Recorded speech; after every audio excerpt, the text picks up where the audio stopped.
Screen visible है सभी को? स्टार्ट करूं? Yes sir. Yes, sir.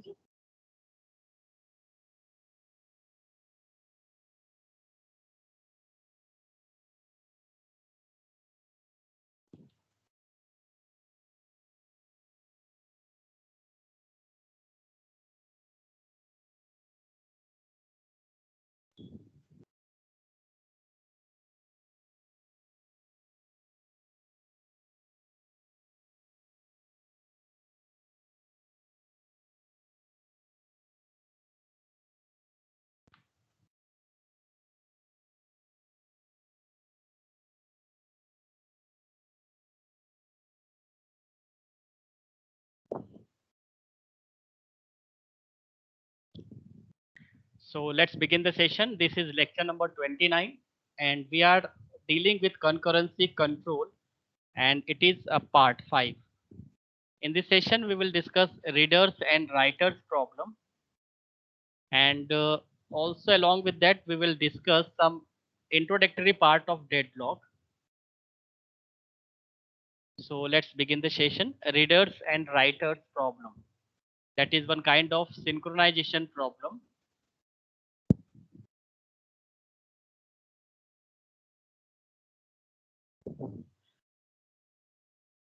तो रीडर्स एंड राइटर्स प्रॉब्लम जो एक सिंक्रोनाइजेशन प्रॉब्लम है उस पर जो क्वेश्चंस आता है मोस्टली इस तरह से क्वेश्चंस रहता है कि describe the readers and writers problem. हमें रीडर्स एंड राइटर्स प्रॉब्लम को डिस्क्राइब करना है। तो किस तरह से डिस्क्राइब होगा? Let's have a look. A data area is shared among many processes. एक पर्टिकुलर डेटा एरिया होता है जो कि कई सारी प्रोसेस के बीच में शेयर्ड होता है। Some processes only read the data area. कुछ ऐसी प्रोसेस होगी जो उस डेटा एरिया को रीड कर पाता है, जैसे नॉर्मली पीडीएफ रीड होती है। आप इसको मान सकते हैं कि ये एक शेयर्ड डेटा एरिया है और इस पीडीएफ के कंटेंट को काफ़ी सारे स्टूडेंट एक साथ रीड कर रहे हैं। So some processes only read the data area, some only writes to area, और कुछ उसमें से ऐसे स्टूडेंट्स होंगे जो पीडीएफ को राइट कर सकते हैं या उस पर्टिकुलर शेयर डेटा में राइट अप्लाई कर सकते हैं, राइटिंग अप्लाई कर सकते हैं। कंडीशंस टू सेटिस्फाई, कौन कौन सी कंडीशन सेटिस्फाई हो सकती है अगर एक कॉमन एरिया में कोई डेटा शेयर्ड मोड में रखा हुआ है और मल्टीपल प्रोसेसेस उसके अराउंड है जो उस शेयर्ड डेटा पर वर्कआउट करना चाहती है। वो प्रोसेस हो सकता है उसको रीडिंग ऑपरेशंस के लिए उसको रीड करे या हो सकता है उसका इंटेंशन राइटिंग पर्पस हो। सो रीडिंग एंड राइटिंग दोनों ही टाइप की प्रोसेसेस आ सकती है उस पर्टिकुलर डेटा एरिया में जो कि कई सारी प्रोसेस के बीच में शेयर्ड है। So multiple readers may read the files at once. एक ही बार में कई सारे जो रीडर्स है उस फाइल को रीड कर सकते हैं। पहली सिचुएशन में कंडीशन सेटिस्फाई होती है कि अगर पीडीएफ फाइल ओपन होती है किसी शेयर्ड डेटा एरिया में तो कई सारे यूजर एक साथ उस पर रीडिंग ऑपरेशन परफॉर्म कर सकते हैं, उसमें कहीं भी कोई भी कन्फ्लिक्शन पैदा नहीं होगा क्योंकि केवल रीडिंग ऑपरेशन से डायरेक्टली हम रीडिंग कर सकते हैं। जैसे अभी मैंने यहाँ पर पीडीएफ को शेयर किया हुआ है और काफी सारे स्टूडेंट्स इसको व्यू कर रहे हैं, इसको रीड कर रहे हैं, तो कहीं भी कोई कन्फ्लिक्शन नहीं आएगा। सेकेंड कंडीशन जो सेटिस्फाई होनी चाहिए रीडर्स एंड राइटर प्रॉब्लम में, that is only one writer at a time may right.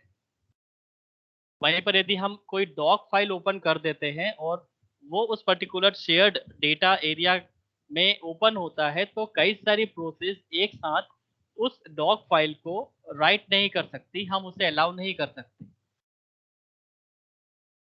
Multiple writing allow नहीं करना है, इसका एक मेजर रीजन ये होगा कि अगर कोई दो प्रोसेस एक साथ उसके अंदर मॉडिफिकेशन करती है तो अपडेटेड जो भी उस फाइल का लास्ट कंटेंट अपडेट होगा वही फाइनल माना जाएगा।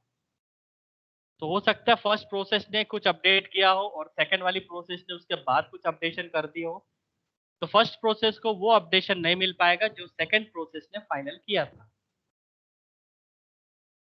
तो इसलिए राइटर्स वाली जो प्रोसेस है या जो भी राइटर ऑब्जेक्ट है उनको एक ही समय पर अलाउ करना चाहिए किसी भी डेटा स्ट्रक्चर पर राइटिंग परफॉर्म करने के लिए। If a writer is writing to the file, अगर सपोज कोई राइटर क्लास है, राइटर क्लास के ऑब्जेक्ट के थ्रू अगर किसी फाइल पर कुछ लिखा जा रहा है, नो रीडर्स मे रीड। तो तीसरी कंडीशन ये सेटिस्फाई होनी चाहिए कि अगर राइटर क्लास का ऑब्जेक्ट किसी फाइल पर राइट कर रहा है, तो during the writing process we are not allowed to any reader operator और read operator operation to read that particular file.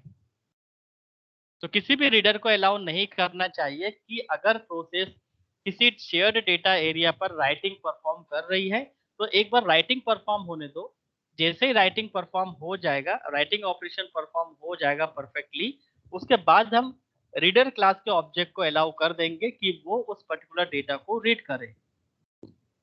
Otherwise आधा अधूरा रीड करेगा तो कोई मतलब नहीं, कोई सिग्निफिकेंस नहीं निकलेगा।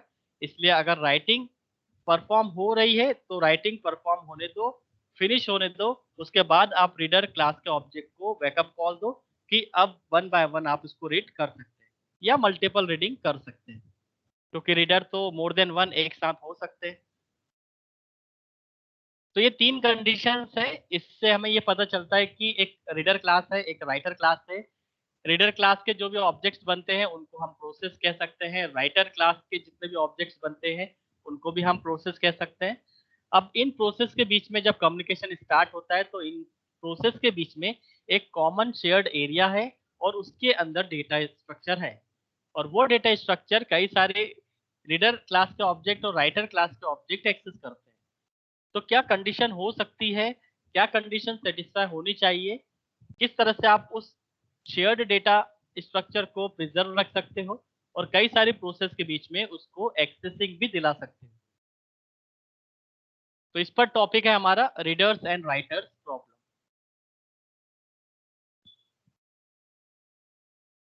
The readers and writer problems is there is a data area shared among a number of process. ये एक ऐसी प्रॉब्लम्स है जहां पर कई सारी प्रोसेस के बीच में एक शेयर्ड डेटा एरिया होता है। Data area could be a file, a block of main memory, or even a blank, or even a bank of processor register। जो डेटा एरिया शेयर्ड मोड में रखा हुआ है वो क्या क्या हो सकता है, तो वो एक फाइल हो सकती है, मेन मेमोरी का एक ब्लॉक हो सकता है, या एक बैंक ऑफ प्रोसेसर रजिस्टर्स हो सकते हैं। मतलब लिस्ट ऑफ प्रोसेसर रजिस्टर्स हो सकते हैं जो कि एक शेयर्ड डेटा एरिया में रखा होगा, जिनको कई सारी प्रोसेस यूज करती है अपने अलग अलग पर्पज से। जैसे अर्थमेटिक ऑपरेशन करना हो तो हम एक्यूमुलेटर रजिस्टर को यूज कर सकते हैं, एड्रेस को लोड करना है नेक्स्ट इंस्ट्रक्शन के तो हम प्रोग्राम काउंटर रजिस्टर को यूज कर सकते हैं, इंस्ट्रक्शन को होल्ड करना है तो इंस्ट्रक्शन रजिस्टर ले सकते हैं, राइट। फ्लैग अगर हमारे पास जनरेट होता है किसी ऑपरेशन के बाद तो हम फ्लैग रजिस्टर यूज कर सकते हैं, डेटा स्टोर करना है तो हम डेटा रजिस्टर यूज कर सकते हैं। दैट मीन्स हमारे पास लिस्ट ऑफ प्रोसेसर रजिस्टर्स होते हैं जो कि शेयर्ड डेटा एरिया में हो सकते हैं। There are a number of processes that only read the data area, that is readers, and a number that only write to the data area, that is writer। तो हमारे पास कई सारी process ऐसी हो सकती है जो कि रीडिंग ऑपरेशन परफॉर्म करे, और वो हर प्रोसेस जो रीडिंग ऑपरेशन परफॉर्म करती है वो रीडर क्लॉज से बिलोंग होनी चाहिए। तो आप इस टॉपिक में जो रीडर्स और राइटर्स है इनको आप एक प्रोग्रामिंग लैंग्वेज से यदि कंसर्न करते हैं, अटैच करते हैं, तो दोनों ही अपने आप में एक क्लास है और उन क्लास के ऑब्जेक्ट्स क्रिएट होते हैं और ऑब्जेक्ट किसी पर्टिकुलर शेयर्ड डेटा एरिया पर वर्कआउट करते हैं। तो रीडर क्लास के जो भी ऑब्जेक्ट्स होंगे वो कई सारे ऑब्जेक्ट्स हम एक क्लास के बना सकते हैं, क्योंकि प्रोग्रामिंग में ये फीचर्स होते हैं कि हम कई सारे इंस्टेंसेस, कई सारे ऑब्जेक्ट्स एक पर्टिकुलर क्लास के क्रिएट कर सकते हैं, और हर एक ऑब्जेक्ट जब प्राइमरी मेमोरी में क्रिएट होता है तो वो एक प्रोसेस बन जाता है। तो रीडर क्लास के जितने भी ऑब्जेक्ट्स हैं जो प्रोसेस बनेंगे उनको हम डायरेक्टली एक साथ अलाउ कर सकते हैं कि वो शेयर्ड डेटा एरिया पर एक्सेस करें और एक्सेस करने के बाद रीडिंग ऑपरेशन परफॉर्म करें। बट हम ऐसा राइटर क्लास के सारे ऑब्जेक्ट के साथ अलाउ नहीं कर सकते, क्योंकि राइटर क्लास के साथ जो ऑब्जेक्ट्स हैं वो अगर एक साथ अलाउ कर देंगे तो शेयर्ड डेटा एरिया में जो भी डेटा स्ट्रक्चर मैनिपुलेट होने वाला है वो कन्फ्लिक्ट हो जाएगा, वो डैमेज हो जाएगा। प्रोसेस P1 अगर किसी वेरिएबल a की वैल्यू को 10 से सेट करती है तो प्रोसेस P2 उसमें दोबारा चेंज करके 10 की जगह 15 कर सकती है। बट P1 जब उस प्रोसेस को डिस्प्ले करेगी तो उसका वैल्यू 15 डिस्प्ले होगा क्योंकि लास्ट अपडेशन 15 था। बट जबकि प्रोसेस P1 ने सबसे पहले अपडेट किया था उसको 10 से, तो वो एक्सपेक्ट करती है कि जब वेरिएबल की वैल्यू डिस्प्ले हो तो वो 10 हो, जबकि P2 ने अपडेट किया था 15 से। तो इस तरह से कन्फ्लिक्शन आने स्टार्ट हो सकते हैं। सो इस रीजन से कभी भी more than one writer class के ऑब्जेक्ट को एक पर्टिकुलर शेयर डेटा एरिया में हम अलाउ नहीं करेंगे कि वो उस पर्टिकुलर डेटा स्ट्रक्चर को एक साथ अपडेट करे या राइटिंग परफॉर्म करे।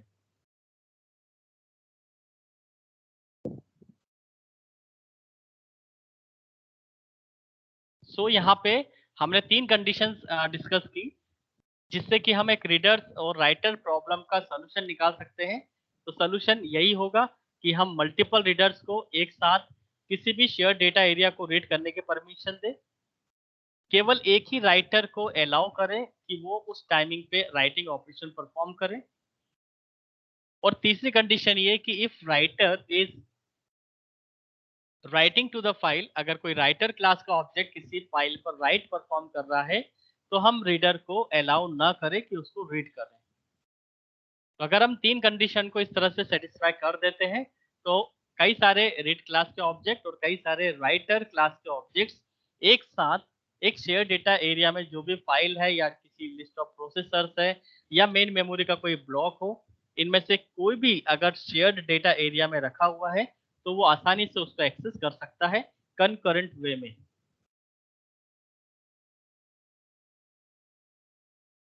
Readers have priority.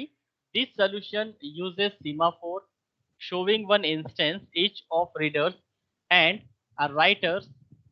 The solution does not change for multiple readers and writers.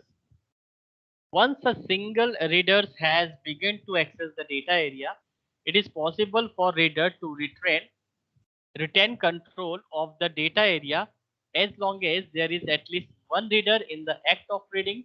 Therefore, writers are subject to starvation. यहाँ पे ध्यान रखना होता है कि यदि हमारे पास रीडर क्लास है और रीडर क्लास के कई सारे ऑब्जेक्ट्स बन रहे हैं तो एटलीस्ट एक ऑब्जेक्ट रीडर क्लास का होना जरूरी है जो उसके लिए रीडिंग ऑपरेशन परफॉर्म करे। अदरवाइज शेयर्ड डेटा एरिया में अगर हम कोई फाइल को ओपन कर देते हैं या कोई मेन मेमोरी के ब्लॉक में हम कुछ ऐसे प्रोग्रामिंग की स्टेटमेंट रख देते हैं जो कि शेयर्ड है, और अगर एक भी रीडर क्लास का ऑब्जेक्ट नहीं क्रिएट होता है तो फिर वो डेटा स्ट्रक्चर को शेयर करने का कोई मीनिंग ही नहीं है। तो एटलीस्ट एक रीडर क्लास का ऑब्जेक्ट बनना कंपलसरी है, वो जरूरी है, मैंडेटरी है, और एक ऑब्जेक्ट राइटर क्लास का बनना जरूरी है जो उसमें राइटिंग ऑपरेशन परफॉर्म करे।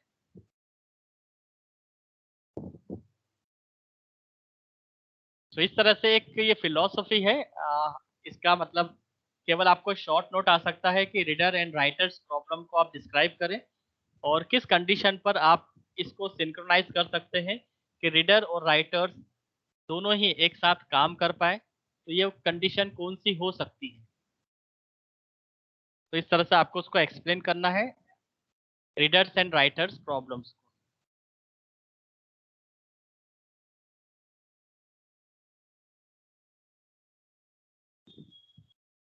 नाउ नेक्स्ट टॉपिक है हमारा डेडलॉक। डेडलॉक पर काफी सारे क्वेश्चंस अलग अलग वे में पूछे जाते हैं। तो ये कुछ क्वेश्चंस के पैटर्न है।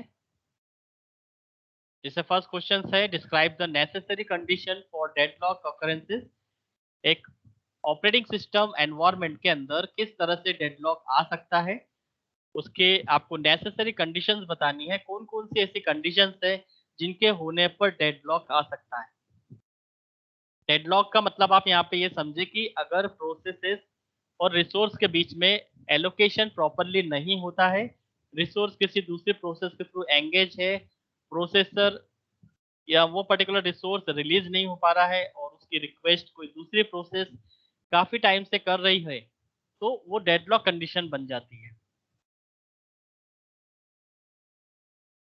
तो ऐसा ऑपरेटिंग सिस्टम सिनेरियो में हो सकता है क्योंकि ऑपरेटिंग सिस्टम ही रिस्पॉन्सिबल है कई सारी प्रोसेस के बीच में किसी भी रिसोर्स को एलोकेशन करना, डीएलोकेशन करना, किस प्रोसेस की क्या रिक्वायरमेंट है, किस प्रोसेस को कितने रिसोर्सेस चाहिए, एक टाइप के रिसोर्सेस के कितने इंस्टेंसेस चाहिए, ये सब ऑपरेटिंग सिस्टम की जिम्मेदारी है, उसकी रिस्पॉन्सिबिलिटी में आता है कि वो किस तरह से रिसोर्स को वाइजली एलोकेट करें ताकि डेडलॉक ना आए।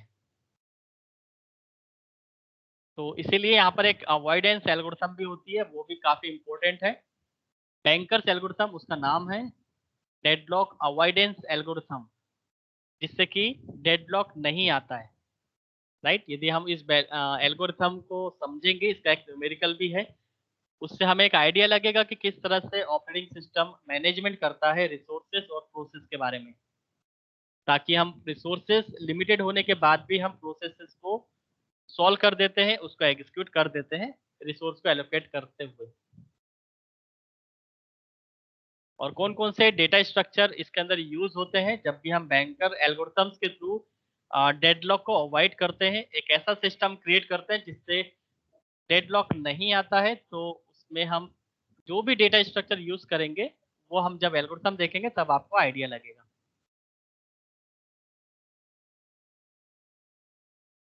सेकंड क्वेश्चन है इसमें कि आपको डेडलॉक टर्म्स को डिस्क्राइब करना है। Again necessary conditions and sufficient conditions बतानी है जिससे कि डेडलॉक आता है। State the general approaches to deal with the deadlock situation। और कुछ जनरल अप्रोचेस है, उसको आपको बताना है, उसके स्टेट डायग्राम बताने हैं। थर्ड क्वेश्चन है रेस कंडीशन क्या है, what is mutual exclusion, define Seema for. ये चाहो तो आप इसको यहाँ से हटा सकते हैं, it is not based on deadlock, ये म्यूचुअल एक्सक्लूजन पर बेस्ड था। थर्ड क्वेश्चन है व्हाट इज डेडलॉक, इस तरह से क्वेश्चन आता है। State necessary condition for deadlock to occur, explain bankers algorithm for deadlock avoidance, तो ये भी ऑलरेडी ऊपर कवर हो चुका है। Now write short note on bankers algorithm with suitable example. एक एग्जांपल के थ्रू आपको बताना है कि बैंकर्स एल्गोरिथम कैसे काम करती है।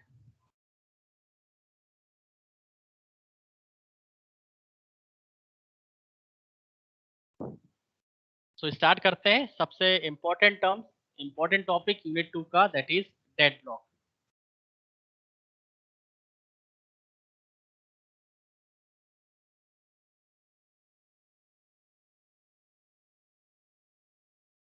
Deadlock, a set of processes, is deadlocked when each process in the set is blocked awaiting even that can only be triggered by another blocked process in the set. Typically involves processes competing for the same set of resources. No efficient solution.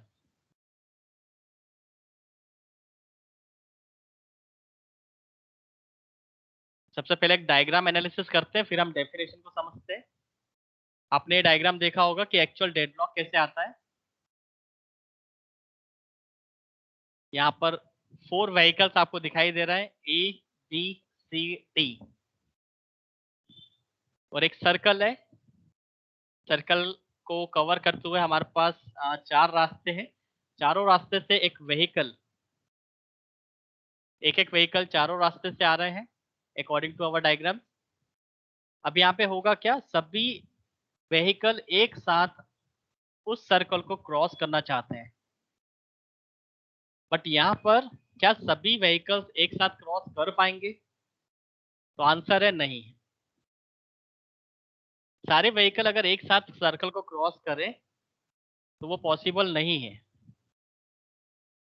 तो vehicle 1 2 3 4 चार अलग अलग रास्तों से आ रहे हैं, but जब सभी एक कॉमन रिसोर्सेस को एक्सेस कर लेते हैं, मतलब एक्सेस करने का ट्राई करते हैं कि वो इस रिसोर्सेस को, जो कि एक सर्कल है, जो कि एक हाईवे का एक छोटा सा पार्ट है जो शेयर्ड है, उसी रास्ते को यूज करके कोई भी व्हीकल अपने डायरेक्शन की ओर आगे बढ़ सकता है। अगर सपोज 4 को 1 के डायरेक्शन में जाना है, 2 को 3 के डायरेक्शन में जाना है, 1 को 3 के डायरेक्शन में जाना है, तो ये तभी पॉसिबल होगा जब उसके सामने कोई व्हीकल नहीं हो।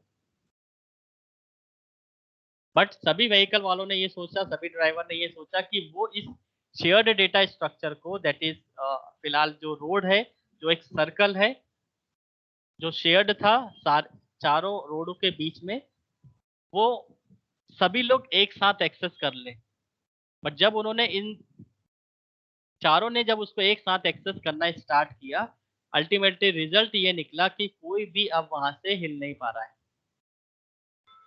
राइट, सभी लोग की ये जिद है कि वो जो भी व्हीकल पीछे जाएगा तो ही एक आगे वाला व्हीकल निकलेगा। बट चारों व्हीकल्स अपनी जिद पर है, वो पीछे नहीं ले रहे हैं। अल्टीमेटली एक सिस्टम यहाँ पे जनरेट हो गया है जिससे कि कोई भी व्हीकल आगे नहीं बढ़ पा रहा है। राइट, और इस तरह की सिचुएशन को यहाँ पे डेडलॉक नाम दिया जाता है, जिसको आप जनरल शब्दों में जंक्शन कहते हैं। यहाँ पे ट्रैफिक जैम हो गया है जंक्शन पे। अब आप यदि इसको ऑपरेटिंग सिस्टम के टर्मिनोलॉजी से एक्सप्लेन करना स्टार्ट करें तो डेडलॉक कहाँ पर आया है, कौन इसमें प्रोसेस है, कौन इसमें शेयर्ड रिसोर्स है, और कौन सी प्रोसेस किस रिसोर्स को एक्सेस करने में इंटरेस्टेड थी।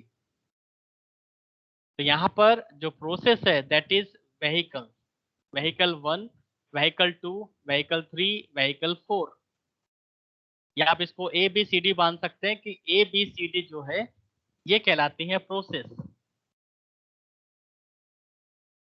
प्रोसेस को अपने एग्जीक्यूशन को कंप्लीट करने के लिए रिसोर्स चाहिए। सभी व्हीकल की रिक्वायरमेंट है कि वो इस सर्कल को यूज करके अपने डेस्टिनेशन डायरेक्शन में निकल जाए। जैसे सपोज 2 नंबर की व्हीकल को 4 डायरेक्शन में अगर जाना है, तो अगर पहले 2 अलाउ कर दिया जाता, 4 पीछे रहता, तो 2 वाला 4 की डायरेक्शन में निकल जाता। इसी तरह से 4 वाला 2 की डायरेक्शन में जाना चाहता है, तो अगर 1 वाला रास्ते से हट जाता है तो 4 वाला निकल सकता है। बट क्योंकि ये कॉमन एरिया था, कॉमन शेयर्ड डेटा स्ट्रक्चर था, इसको 1 बाय 1 एक्सेसिंग का प्रोविजन रखना चाहिए था, बट ऐसा नहीं हुआ, जिसके कारण से यहाँ पे डेडलॉक आ गया। और डेडलॉक आने से ट्रैफिक जाम हुआ है और कोई भी व्हीकल इसको यूज नहीं कर पा रहा है। कोई भी व्हीकल अपना डायरेक्शन में आगे नहीं बढ़ पा रहा है, इसको कहा जाता है ब्लॉक्ड स्टेट। तो ऑपरेटिंग सिस्टम में भी इस तरह की सिचुएशन फंसती है। रिसोर्स लिमिटेड होते हैं, शेयर्ड मोड में रखे होते हैं, और कई सारी प्रोसेस उसको एक्सेस करती है, अपना काम फिनिश करती है और बाद में रिलीज करती है। जैसे आप हाईवे को क्रॉस करते हो, जैसे आप सर्कल को क्रॉस करके आगे निकल जाते हो, जब ग्रीन लाइट होती है तब आप आगे बढ़ते हो, रेड लाइट होती है तब आप रुक जाते हो व्हीकल लेके। ये एक तरह का सिंक्रोनाइजेशन है जो हमें मानना पड़ता है, एक रूल्स है जो हम फॉलो करते हैं। इसके कारण से रेयरली ट्रैफिक जाम होता है और रेयरली एक्सीडेंट होते हैं, और सभी लोग अपने अपने डायरेक्शन में आगे बढ़ जाते हैं। बट अगर वहां पे कोई भी सिग्नलिंग ना हो, सिग्नल सिस्टम को हटा दिया जाए, तो काफी सारे एक्सीडेंट हो सकते हैं, क्योंकि वो जो सर्कल है वो एक शेयर्ड एरिया है जहाँ पे कई सारे व्हीकल जो कि प्रोसेस के टर्म्स में आते हैं ऑपरेटिंग सिस्टम में, उसको एक्सेस करते हैं। इससे होगा ये कि प्रोसेस तो डिस्ट्रॉय होगी होगी, साथ में रिसोर्सेज भी डिस्ट्रॉय हो जाएगा, वो भी डैमेज हो जाएगा। इसलिए कॉमन रिसोर्सेज को हमेशा वाइजली एलोकेट किया जाता है प्रोसेस को। तो इस तरह की सिचुएशन को कहा जाता है ऑपरेटिंग सिस्टम में डेडलॉक। तो डेडलॉक को यदि हमें सिंपल डिफाइन करना है, तो हमारे पास एक कॉमन रिसोर्स है, हमारे पास कुछ प्रोसेसेस है, प्रोसेस को रिसोर्स की रिक्वायरमेंट है, रिसोर्स अगर प्रोसेस को अवेलेबल हो जाता है तो प्रोसेस का काम हो जाएगा, उसका एग्जीक्यूशन फिनिश हो जाएगा। एग्जीक्यूशन फिनिश होने के बाद वो रिसोर्स को रिलीज कर देगी, वापस रिसोर्स अपने पूल में जाके सेट हो जाता है जहां से भी वो रिसोर्स अवेलेबल कराया गया था। फिर उस पूल से सेकेंड प्रोसेस को सेटिस्फाई किया जाता है, उसे एलोकेट किया जाएगा। फिर सेकेंड प्रोसेस उसको अपना एग्जीक्यूशन फिनिश करेगी, वापस से रिसोर्स को रिलीज करेगी, रिसोर्स जाकर वापस से अपने पूल में सेट हो जाता है जहां से उसे वो अवेलेबल किया गया था। इस तरह से कई सारी प्रोसेस वन बाय वन अपने रिसोर्स की रिक्वेस्ट करती है, ऑपरेटिंग सिस्टम उनको रिसोर्स अवेलेबल कराता है कुछ कैलकुलेशन करके। उसके बाद प्रोसेस को एलोकेट करने के बाद प्रोसेस अपना एग्जीक्यूशन फिनिश करके उस रिसोर्स को रिलीज कर देती है। बट यदि हम यहाँ पर रिसोर्स का एलोकेशन वाइजली ना करें, किसी एल्गोरिथम के बेस पे ना करें, तो ऐसा हो सकता है कोई प्रोसेस उस रिसोर्स को ऑक्युपाई करेगी, एंगेज करेगी, बट कोई फ्रूटफुल वर्क नहीं करेगी। फॉर एग्जाम्पल आप व्हीकल लेकर गए हैं और आप सर्कल पे जाके खड़े हो गए हो, आप कुछ काम नहीं कर रहे हो, ना ही सर्कल को क्रॉस कर रहे हो और ना ही आप व्हीकल चला पा रहे हो। तो ऐसी सिचुएशन में क्योंकि आपकी गाड़ी सर्कल पे फंस गई है, तो हो सकता है आपके पीछे क्यू लग जाए, आपके लेफ्ट एंड राइट डायरेक्शन में और आपके बैक में, बॉटम में, सभी जगह एक क्यू स्टार्ट हो जाए जो कि ट्रैफिक जाम आगे करके बनाएगा। तो ऐसा भी होता है, ऑपरेटिंग सिस्टम में भी ऐसा होता है कि कई बार प्रोसेस को रिसोर्स एलोकेट तो होता है, बट प्रोसेस उस रिसोर्स से रिलेटेड कुछ फ्रूटफुल वर्क नहीं करती है और उस केस में रिसोर्स को रिलीज भी नहीं करती है। ऐसे सिचुएशन में जब रिसोर्स और प्रोसेस फंस जाते हैं, तो इनको भी हम डेडलॉक सिचुएशन बोलते हैं। तो ऐसी काफी सारी नेसेसरी कंडीशंस है जो हम आगे डिस्कस करेंगे, जिनसे कि डेडलॉक अगर हो सकता है। और वो कुछ ऐसी 4 कंडीशंस हैं, उन 4 कंडीशंस के आने पर ही सिस्टम में एक्चुअल डेडलॉक बनता है, अदरवाइज सिस्टम में डेडलॉक नहीं बनता। तो आई होप आपको क्लियर हुआ होगा कि डेडलॉक क्या है और कैसे बनता है। अब हम इसकी डेफिनेशंस पढ़ते हैं। A set of process is deadlocked, कई सारी प्रोसेस डेडलॉक सिचुएशन में कहलाती है when each process in the set is blocked waiting an event, जिसमें हर एक प्रोसेस ब्लॉक्ड स्टेट में आ चुकी है और वेट कर रही है किसी इवेंट का। जैसे व्हीकल 1 वेट कर रहा है कि व्हीकल 2 पीछे हो जाए, व्हीकल 2 वेट कर रहा है व्हीकल 3 पीछे हो जाए, और व्हीकल 3 वेट कर रहा है कि व्हीकल 4 पीछे हो जाए। तो इसमें हर एक प्रोसेस ये अपने आप को ब्लॉक्ड स्टेट में रखती है और वेटिंग करती है किसी पर्टिकुलर इवेंट का that can only B triggered by another blocked process in the set. और ये ट्रिगर तभी फायर होगा जब उस स्टेट के अंदर जितने भी व्हीकल फंसे हैं उसमें से कोई भी व्हीकल अलाउ करे, जो कि जिसके कारण से वो पूरा जो स्टेटस है वो ब्लॉक हुआ है। तो इन चारों व्हीकल को आपस में सोचना होगा कि ये सिस्टम से डेडलॉक को बाहर कैसे करें, या डेडलॉक अगर इस सिस्टम में आया है तो उसको हटाएं कैसे। व्हीकल को अपना पीछे लेना होगा, रिवर्स गियर मारना होगा और फिर वन बाय वन अलाउ करना होगा, तब जाके ये चारों व्हीकल्स अपनी डायरेक्शन में जा सकते हैं। Typically processes are waiting the freeing up of some requested resource. Deadlock system है जहाँ टिपिकली ऐसा होता है कि जो प्रोसेसेस है वो वेट कर रही होती है कि उसको जिस रिसोर्स की रिक्वायरमेंट थी, उसने जिस रिसोर्स की रिक्वेस्ट करी थी, वो फ्री हो जाए। जैसे यहाँ पे व्हीकल वेट कर रहा है कि ये जो सर्कल है ये फ्री हो जाए तो वो आगे निकले। Deadlock is permanent because none of the event is ever triggered. अब यहाँ पे डेडलॉक परमानेंट आ चुका है क्योंकि कोई भी व्हीकल पीछे नहीं जा रहा। व्हीकल का जाना, व्हीकल को साइड देना, ये ट्रिगर्ड कहलाते हैं। अगर कोई इस तरह से कोई भी ट्रिगर्ड फायर नहीं करता है, कोई इवेंट नहीं होता है, तो यहाँ पर परमानेंटली डेडलॉक आने के चांसेस बढ़ जाते हैं। Unlike other problem in concurrent process management, there is no efficient solution in the general case. तो इस तरह के कंकरेंट प्रोसेस मैनेजमेंट में अगर ऐसी सिचुएशन आती है तो इसका कोई सोल्यूशन नहीं है।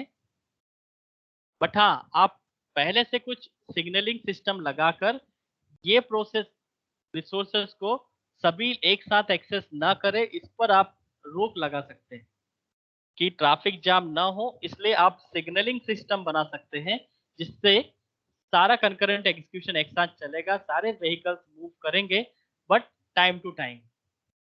जब ग्रीन सिग्नल होगा तो कुछ व्हीकल्स मूव करेंगे, तो रेड सिग्नल पर कुछ व्हीकल रुकेंगे। तो ये सिस्टम फॉलो करके हम जनरल केस में डेडलॉक को अवॉइड कर देते हैं। तो ये तो एक लाइव एग्जांपल है कि आप सिग्नलिंग सिस्टम को यूज करके ट्रैफिक जैम को रोक सकते हैं। इसी तरह से ऑपरेटिंग सिस्टम के पास कुछ एल्गोरिथम्स हैं, उस एल्गोरिथम में कुछ प्रोसेसेस और रिसोर्स का कुछ कैलकुलेशन होता है। वो कैलकुलेशन से हमें ये पता चल जाता है कि कब कौन सा रिसोर्स प्रोसेस को देना चाहिए या नहीं देना चाहिए। और अगर कोई प्रोसेस मल्टीपल रिसोर्स की रिक्वायरमेंट करती है, जैसे प्रिंटर को उसके 4 इंस्टेंस चाहिए, स्कैनर के उसको 2 इंस्टेंस चाहिए, मेमोरी के उसको कुछ इंस्टेंसेस चाहिए, तो इस केस में जब एक प्रोसेस एक ही टाइप के रिसोर्सेस के अलग-अलग इंस्टेंसेस की रिक्वायरमेंट करती है, तो उसका भी कैलकुलेशन हमें करना चाहिए कि हमारे पास टोटल कितना इंस्टेंसेस है एक पर्टिकुलर टाइप के रिसोर्स के और हमें कितने रिसोर्सेस को देने चाहिए। राइट? जैसे आप बैंकिंग सिस्टम में यूज़ करते हो कि आपको कितना लोन चाहिए। कस्टमर सिंपल अपनी रिक्वायरमेंट रखता है कि मुझे सपोज़ 50 लाख का लोन चाहिए, बट बैंकिंग सिस्टम का ये एक सिस्टम होता है कि वो कस्टमर का थोड़ा बैकग्राउंड चेक करती है कि ये अगर 50 लाख के लोन की रिक्वायरमेंट कर रहा है, तो ये पे कितना कर पाएगा और उसके हिसाब से उसको कितना लोन सैंक्शन करना चाहिए। ऐसा कभी नहीं होता कि आपने जितनी रिक्वेस्ट की है, डायरेक्टली उतना लोन बैंक सैंक्शन कर देती है बिना किसी कैलकुलेशन के, बिना डिटेल लिए हुए कस्टमर की। तो इसी तरह से कि जैसे बैंकिंग सिस्टम कस्टमर के बारे में पूरा बैकग्राउंड समझती है, उसका सैलरी स्ट्रक्चर समझती है, उसकी जो लायबिलिटीज़ है, वो समझती है कि उसको कितना पे करना है, उसके और कुछ लोन्स तो उसके ऊपर नहीं है। इस तरह से सारा कैलकुलेशन करके वो कुछ अमाउंट निकालती है कि इतना अमाउंट ये कस्टमर मंथली पे कर सकता है। इस बेस पर इसका ईयरली इतना पे होगा, तो फिर वो उस हिसाब से लोन सैंक्शन करती है। तो जो बैंकिंग सिस्टम ने अपने कैलकुलेशन लगाए, उसी तरह से ऑपरेटिंग सिस्टम भी अपना मैनेजमेंट करती है, अपने कैलकुलेशन करती है एल्गोरिथम के बेस पे और चेक करती है कि इस पर्टिकुलर प्रोसेस को कितने रिसोर्स दिए जाएँ ताकि डेडलॉक नहीं आए।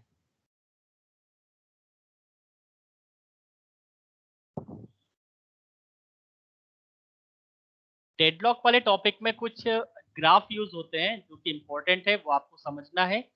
सर्कल क्या इंडिकेट करती है, एरो क्या इंडिकेट करता है, एक रेक्टेंगल या जो स्क्वायर है वो क्या इंडिकेट करता है और जो डॉटेड पॉइंट है वो क्या इंडिकेट करते हैं। तो अगर किसी प्रोसेस को सबसे पहले तो जो सर्कल है वो यहाँ पे प्रोसेस है, जो स्क्वायर में है वो यहाँ पे रिसोर्सेस है।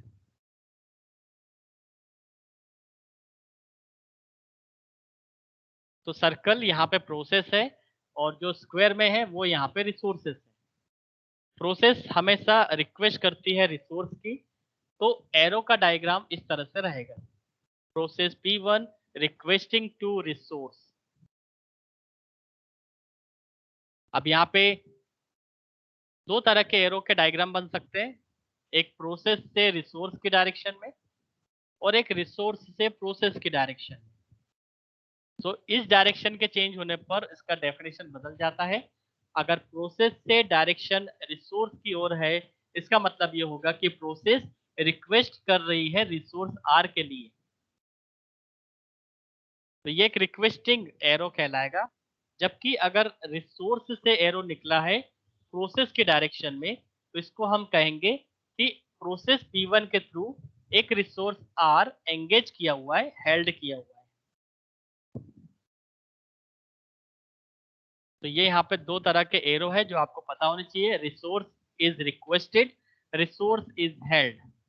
तो resource is requested by process P1, ये डायग्राम ए का मीनिंग है। And resource is held by process P1, ये डायग्राम बी का मीनिंग है। अब बात करते हैं कि यहाँ पे जो ब्लैक होल्स है, जो ब्लैक डॉटेड ब्लैक पॉइंट है, वो ये बताता है कि एक टाइप के कितने रिसोर्स हो सकते हैं। जैसे मैंने कहा कि प्रिंटर के सपोज 4 इंस्टेंसेस है। एक प्रिंटर टाइप का रिसोर्स है जिसके 4 सब टाइप्स है या उसके 4 इंस्टेंस है। प्रिंटर क्लास के 4 ऑब्जेक्ट हैं। आप इस तरह से समझिए। तो प्रिंटर क्लास के अगर 4 ऑब्जेक्ट है तो हमें उसको रिप्रेजेंट करना होगा कि प्रिंटर अपने आप में एक रिसोर्स है और उसके जो 4 ऑब्जेक्ट हैं वो ए बी सी डी है। सो प्रिंटर हमारे पास 4 तरह के अवेलेबल है। हम 4 अलग-अलग प्रोसेस को हैंडल कर सकते हैं, सैटिस्फाई कर सकते हैं प्रिंटर एलोकेशन करते हुए। तो यहाँ पर जो RA लिखा हुआ है वो मतलब ये हुआ कि R एक रिसोर्स टाइप है और जो A है उसका इंस्टेंस है। तो हम इसे इस तरह से बोल सकते हैं, R टाइप का A इंस्टेंस। तो ऐसे इंस्टेंसेस कई सारे हो सकते हैं। अगर मल्टीपल इंस्टेंस हुए सेम टाइप के रिसोर्स के तो हम उसको A B C भी बोल सकते हैं। जैसे R टाइप के सपोज 3 इंस्टेंस हुए तो हम उसको A B C बोल सकते हैं। तो R यहाँ पे रिसोर्स है और A B C यहाँ पे उस पर्टिकुलर रिसोर्स के टाइप के इंस्टेंस या ऑब्जेक्ट्स हैं।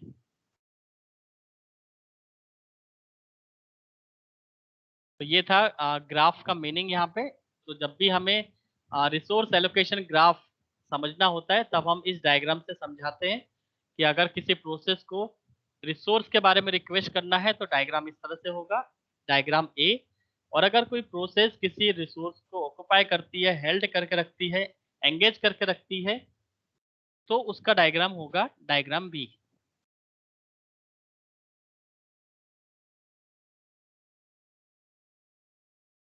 Now condition for possible deadlock. अब हम उस नेसेसरी कंडीशंस के बारे में बात करने वाले हैं जिनके होने पर डेडलॉक आ जाता है।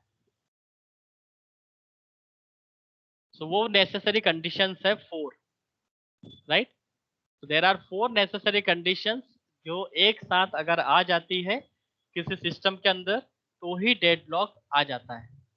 अदरवाइज 4 में से एक भी कंडीशन सॉल्व हो जाती है या 3 कंडीशन आ गई है, एक कंडीशन नहीं आई है, तो वो सिस्टम में डेडलॉक नहीं होता है।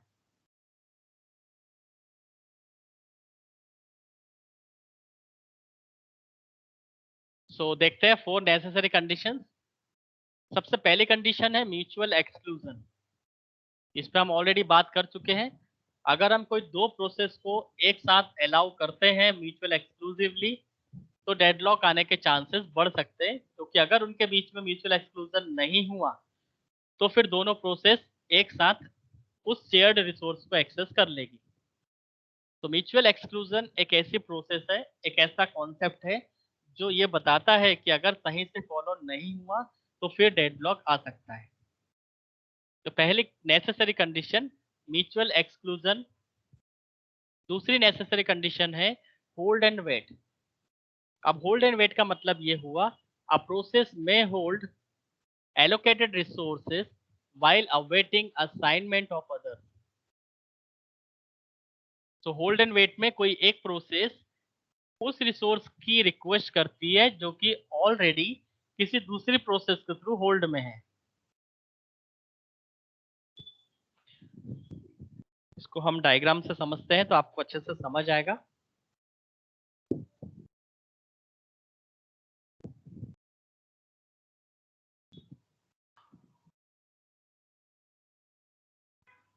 Deadlock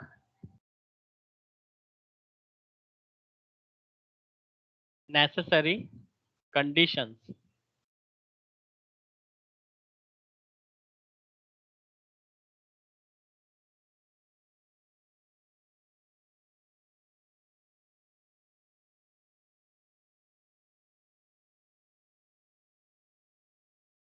mutual exclusion, hold and wait condition. Hold and wait को आप इस तरह से समझिए।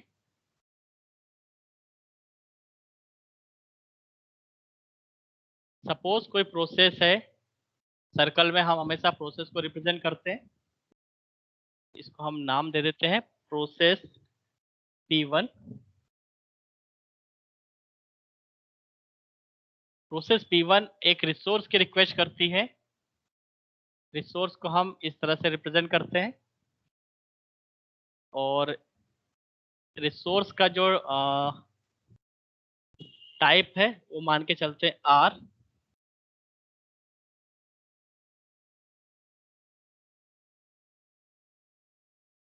तो ये एक ही टाइप का रिसोर्स है। तो हम इसको मान के चलते हैं यहाँ पर ए।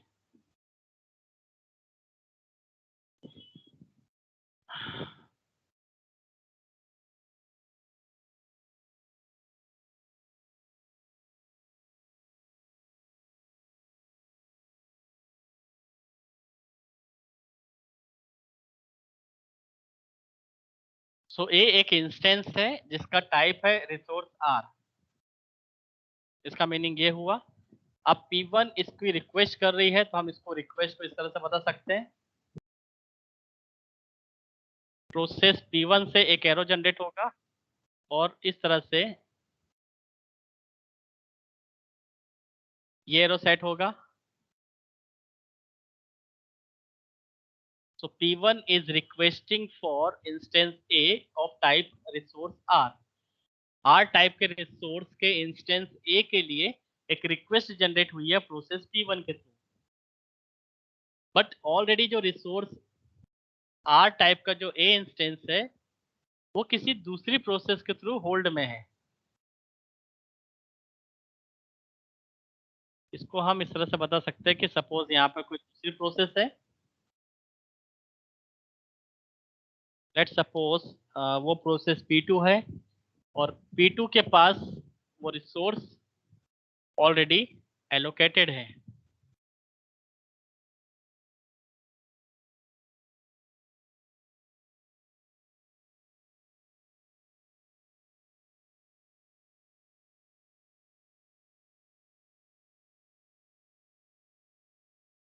तो इस तरह की कंडीशन आती है तो वहां पे डेडलॉक आएगा कि अगर कोई प्रोसेस किसी एक टाइप के इंस्टेंस की रिक्वेस्ट करती है और अगर वो इंस्टेंस ऑलरेडी किसी दूसरे को एलोकेटेड है तो P2 हो सकता है उसके साथ वर्कआउट में हो। जैसे कोई प्रोसेस P2 कोई प्रिंट निकाल रही हो और थाउजेंड्स ऑफ प्रिंट्स है तो ये प्रिंटर का जो ए इंस्टेंस है वो प्रोसेस P2 को लॉन्ग टाइम तक एलोकेट होगा।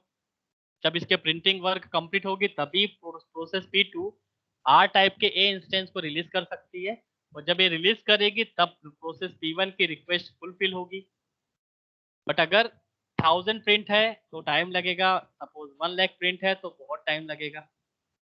इस तरह से एक प्रोसेस P1 काफी टाइम तक वेटिंग स्टेट में आ जाती है और धीरे धीरे वो वेटिंग ब्लॉक में कन्वर्ट हो जाती है। वो प्रोसेस ब्लॉक हो जाती है क्योंकि वो रिसोर्स के बारे में काफी टाइम से वेट कर रही थी। इसको कहा जाता है होल्ड एंड वेट कंडीशन, जो कि सेकंड नेसेसरी कंडीशन है। तो इसमें आपको डायग्राम से इस तरह से बताना होता है कि एक प्रोसेस ने रिसोर्स को होल्ड करके रखा हुआ है और एक प्रोसेस रिसोर्स की वेट कर रही है। इस तरह की सिचुएशन आती है तो डेडलॉक आने के चांसेस बढ़ जाते हैं।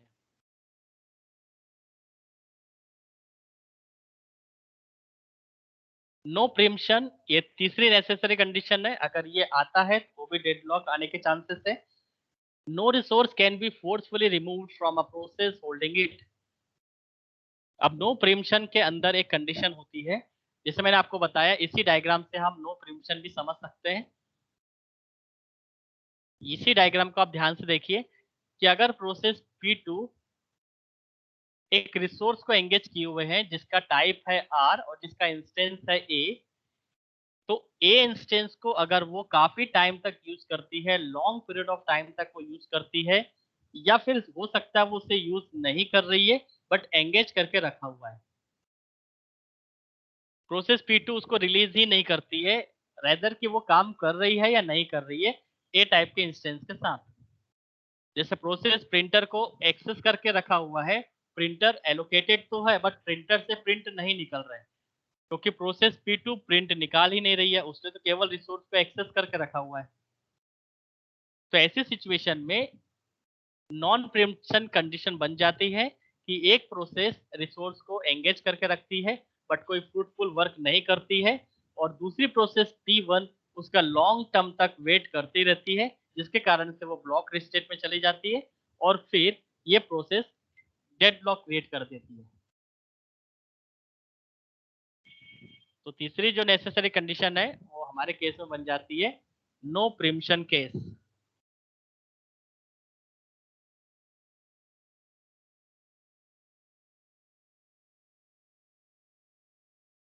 सो नो प्रीम्पशन का इवन सभी का अपना अपना सोल्यूशन है, हम सोल्यूशन नेक्स्ट सेशन में डिस्कस करेंगे। फिलहाल हम वो 4 कंडीशन डिस्कस करना चाह रहे हैं जो नेसेसरी है डेडलॉक आने के लिए। एंड फोर्थ कंडीशन है हमारी सर्कुलर वेट। सर्कुलर वेट यदि हम समझना चाहें तो सर्कुलर वेट इस तरह से होगा,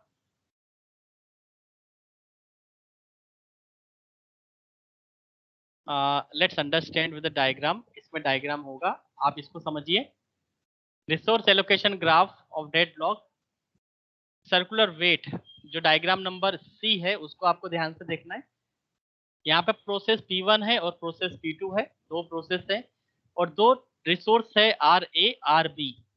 आर टाइप का ए रिसोर्स, आर टाइप का बी रिसोर्स। आप ए और बी को इंस्टेंस भी बोल सकते हैं। P1 रिक्वेस्ट कर रही है आर टाइप के ए इंस्टेंस का। आर टाइप का ए इंस्टेंस ऑलरेडी हेल्ड है प्रोसेस P2 को।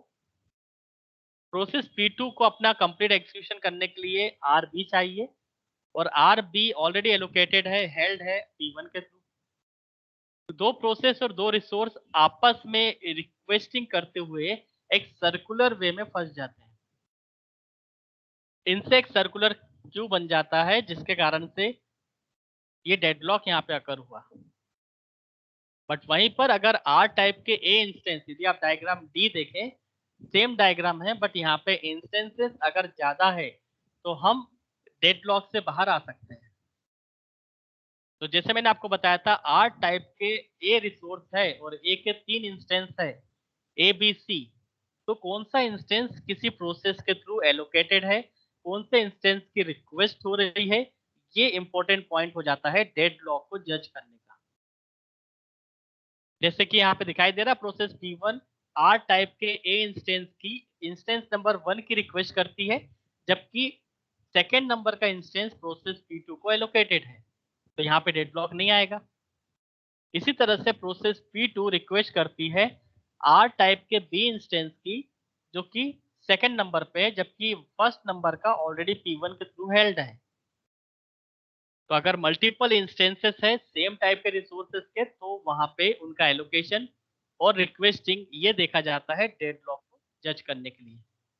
तो डायग्राम सी में एक सर्कुलर डेडलॉक है और डायग्राम डी में कोई भी सर्कुलर डेडलॉक नहीं है। तो ये 4 कंडीशंस है, नेसेसरी कंडीशंस है। एक सिस्टम के अंदर, एक ऑपरेटिंग सिस्टम के अंदर म्यूचुअल एक्सक्लूजन आ जाना चाहिए, होल्ड एंड वेट आ जाना चाहिए, प्रीएम्पशन आना चाहिए और सर्कुलर वेट आना चाहिए। अगर ये चारों कंडीशन एक साथ आती है तो वहां पे डेडलॉक आने के चांसेस है। अगर इनमें से कोई भी एक कंडीशन नहीं आती है तो फिर डेडलॉक नहीं आएगा।